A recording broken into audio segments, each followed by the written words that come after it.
Everyone, Coach Chelsea here, and today I'm about to drop a whole bunch of knowledge on you about reading food labels. Alright, so we're going to go over the ingredient lists, how counting chemicals trumps counting calories, 57 names for sugar. I'm not going to read them all, but isn't that bullshit?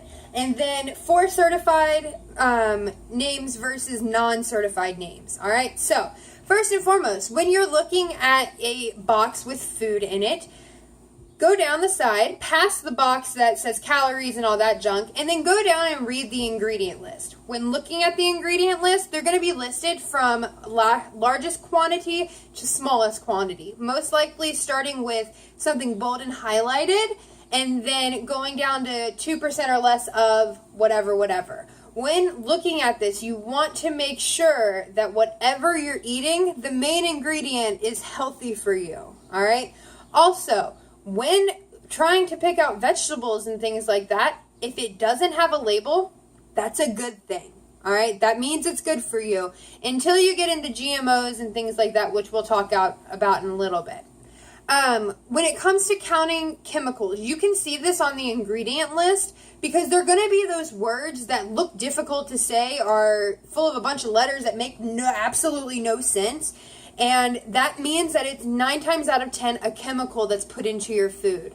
All right, so different kinds of chemicals that you can see are preservatives like BHT, BHA, TBHQ, and then there's going to be artificial colors. Those are going to be things that are like number 4 blue. Guess what those are? Those are dyes that you're putting into your body. Because please do not think for 1 second that Cheeto color of orange is natural. It's not, and that's not good for you to put into your body either. So you have artificial colors, flavors, and then sweeteners. And we'll talk about that when we get to this 57 different names for sugar. But when you're looking at these things, if they're too difficult to say, it probably shouldn't go into your body. Okay, so make sure, look at the ingredient list. Can you say the things that are inside of it? If not, don't get it, all right? A good way to make sure that you're sticking to this and making it easier on yourself is when you're grocery shopping, walk around the perimeter of the store. The things that are in the aisles are most likely having preservatives and colors and things like that in them because they're needing to stay on the shelf longer, and that's what they put in them for them to be able to do that. Please, do not think for 1 second that the food industry is stupid. They've made millions and millions of dollars off of making people fat, and then the health industry pays or takes more money from people because they have to regain their health back. They're smart, not only in marketing, but in hiding food names and sugars and all these flavors and colors and artificial shit in our foods, all right? So, sugar names that they've been able to come up with to hide inside of our foods are things like lactose, are things like maltose and dextrose, and a really big one is sucralose. If you go and you get things like, what are those sparkling waters? Ice waters. So, used to think those were healthy. They're sparkling water. No, they have sucralose in them to make them sweet. That's an artificial sweetener. If you ever see anything with the word fructose in it, including high fructose corn syrup, that's a sugar.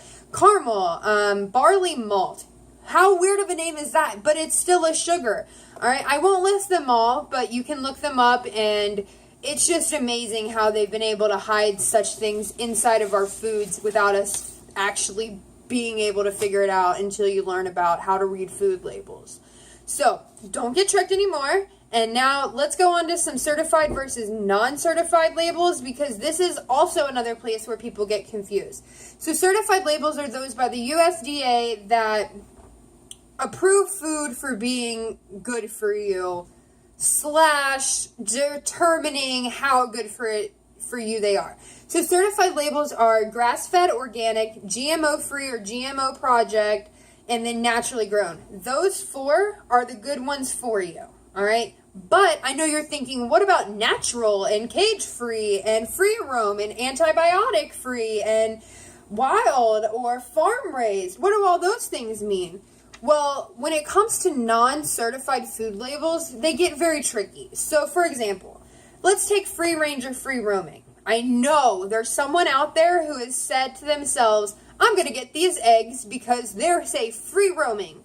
You know what that means? That means that bird was permitted to go outside for 5 minutes to get that USDA regulation. Now, I'm not saying that some companies don't allow their birds out for longer than that with the free range word, but if the USDA regulation is 5 minutes outside and it's easier to take care of birds when they're caged up, do you think they're going to go beyond that? No.